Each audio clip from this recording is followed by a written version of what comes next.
Share of employment in different sectors, यानी हमारा man power employment जो है इंडिया के डिफरेंट सेक्टर्स में कैसे इन्वॉल्व है, यानी प्राइमरी सेकेंडरी टर्सरी सेक्टर्स में कैसे लगे हुए हैं। अगर हम ईयर वाइज देखें तो 1972-3 के आसपास हमारा total man power primary sectors में 74%, सेकेंडरी सेक्टर्स में 11% और टर्सरी सेक्टर्स में 15%, जबकि वहीं हमारा मैन पावर 2011-12 के अकॉर्डिंग प्राइमरी सेक्टर में 49%, सेकेंडरी सेक्टर में 24% और टर्सरी सेक्टर में 27%। यानी अगर हम देखें तो कुछ सेक्टर्स में मैन पावर डिक्रीज़ किए हैं और कुछ सेक्टर्स में मैन पावर इंक्रीज़ भी किया है। इनके इंक्रीजमेंट और डिक्रीजमेंट के कारण हमारे प्रोडक्शंस पे कुछ सेक्टर्स में असर पड़ता है और कुछ सेक्टर्स में असर नहीं पड़ता। जैसे कि अगर हम एग्रीकल्चरल सेक्टर्स की बात करें तो एग्रीकल्चरल सेक्टर्स में हमारा मैन पावर ज़रूर डिक्रीज़ कर रहा, डिक्रीज़ करके 74% से लेके 49% हो गया, लेकिन ये डिक्रीज़ करने के बावजूद भी हमारे जीडीपी में एग्रीकल्चर्स का कंट्रीब्यूशंस पहले से ज़्यादा ही बढ़ा है, कम नहीं हुआ। ये चीज़ रिप्रेजेंट करता है कि अगर हम प्राइमरी सेक्टर्स में जो हमारा मैन पावर बहुत ज़्यादा लगा हुआ है, उस मैन पावर को हम अगर हटा भी दें तो उससे हमारे प्रोडक्शंस पे कोई असर पड़ने वाला नहीं है।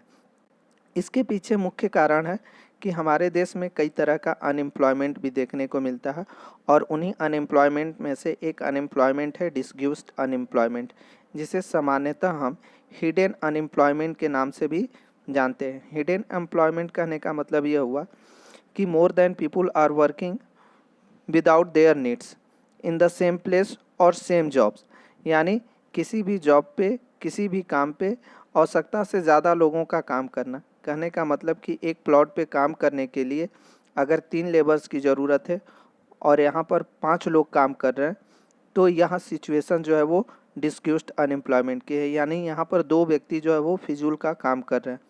ऐसा वो क्यों कर रहे हैं? क्योंकि अगर जब तक लोगों के पास दूसरे रोज़गार के ऑप्शंस नहीं होंगे, दूसरा जॉब नहीं होगा, वो क्या करेंगे? मजबूरी बस किसी न किसी सेक्टर्स में तो लगे ही रहेंगे और ऐसा सिचुएशन होने से हमारे प्रोडक्शंस पे कोई ख़ास असर नहीं पड़ता है। वो हमारे प्रोडक्शंस को इंक्रीज़ नहीं कर सकते। इससे एक सिचुएशंस क्रिएट होती है कि how to create more employment, यानी अगर ऐसा सिचुएशन है हमारे देश में जहां आवश्यकता से ज़्यादा लोग लगे हुए हैं, तो हम कैसे न्यू जो है एम्प्लॉयमेंट को क्रिएट कर सकते हैं। न्यू एम्प्लॉयमेंट को क्रिएट करने के लिए बहुत सारे मेथड हैं, बहुत सारे तरीके हैं, जैसे नए नए रोज़गार शुरू किए जा सकते हैं। अगर हम एग्जांपल्स लें केवल एग्रीकल्चरल प्लॉट का, कि यहाँ पर अगर खेती करनी है, एग्रीकल्चरल एक्टिविटीज़ करनी है, तो इसके लिए हमें सीड्स अरेंजमेंट ज़रूरत पड़ेगा, इरिगेशंस की ज़रूरत पड़ेगी, साथ साथ हमें हार्वेस्टिंग और सोइंग, इन सब के लिए जो है वो लेबर्स की ज़रूरत पड़ेगी और अगर लेबर्स यहाँ पर काम करेंगे तो उन्हें रोज़गार मिलेगा। इसी तरह से इमेजिन करके देखिए कि गांव में अगर किसी तरह का कैनाल का फॉर्मेशन करना है, कैनाल के फॉर्मेशंस के लिए एक लंबी कैनाल बनाने के लिए इसमें सैकड़ों की संख्या में लेबर्स काम करेंगे और उन्हें कई महीनों तक काम करना होगा, तब जाकर इस कैनाल का काम कंप्लीट होगा। तो जितने लोग यहाँ पर काम करेंगे उन्हें कम से कम उतने दिन तक के लिए तो रोज़गार मिल जाएगा। ऐसे ही बहुत सारे सेक्टर्स हैं जिन सेक्टर्स के ज़रिए हम बहुत सारा एम्प्लॉयमेंट क्रिएट कर सकते हैं। इसी तरह से सेकेंडरी सेक्टर्स में भी देखने को मिल सकता कि अगर सेकेंडरी सेक्टर्स में मान लीजिए कि किसी भी तरह का बड़े पैमाने पर अगर आप आलू का ही प्रोडक्शंस कर रहे हैं, पोटैटो का, उस पोटैटो से आप दूसरी चीज़ें बना सकते हैं, उसको मार्केट में बेच सकते हैं, उससे एम्प्लॉयमेंट क्रिएट होगा। जैसे कि अगर हम मिल्क के ही प्रोडक्ट की बात करें तो मिल्क से हम जो है वो स्वीट्स बना सकते हैं, उसको मार्केट में बेच के ज़्यादा अर्निंग कर सकते हैं। तो इन सभी सेक्टर्स में भी हम नए एम्प्लॉयमेंट क्रिएट कर सकते हैं। अगर नीति आयोग की हम बात करें जो इंडिया को एक गाइडलाइन देता है, तो नीति आयोग के अकॉर्डिंग तकरीबन केवल एजुकेशन सेक्टर में ही 20 लाख जो है वो नए जॉब्स प्रोवाइड किए जा सकते हैं। ये कैसे 20 लाख जॉब प्रोवाइड किए जा सकते हैं? क्योंकि इंडिया का जो भी स्टूडेंट्स अभी पढ़ने जाते हैं 5 से लेकर 29 ईयर्स एज ग्रुप में, उसमें केवल 51% लोग पढ़ने जाते हैं, यानी 49% लोग अभी भी पढ़ने नहीं जाते हैं। अगर ये स्कूल जाएंगे तो इन्हें बैठने के लिए जगह, पढ़ने के लिए स्कूल और उतनी मात्रा में टीचर्स की ज़रूरत पड़ेगी, नए स्टाफ चाहिए, प्यून या दूसरे भी। तो इससे जो है वो तकरीबन 20 लाख जो है वो नए रोज़गार जॉब्स क्रिएट किए जा सकते हैं। जबकि अगर हम दूसरे सेक्टर्स की बात करें तो एक महत्वपूर्ण सेक्टर्स है टूरिज़म्स।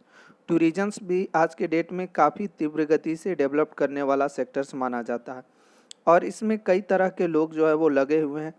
टूरिज़्म सेक्टर्स को गवर्नमेंट काफ़ी ज़्यादा फोर्स भी कर रही है और इंडिया में टूरिज़्म सेक्टर्स अकेले जो है वो 35 लाख लोगों को रोज़गार प्रोवाइड करा सकता है। तो ये डिफरेंट सेक्टर्स हैं जिनमें लोगों को नए नए रोज़गार प्रोवाइड किए जा सकते हैं। उसी तरह से हम पहले भी पढ़ चुके हैं नरेगा के बारे में या मनरेगा जिसे हम कहते हैं।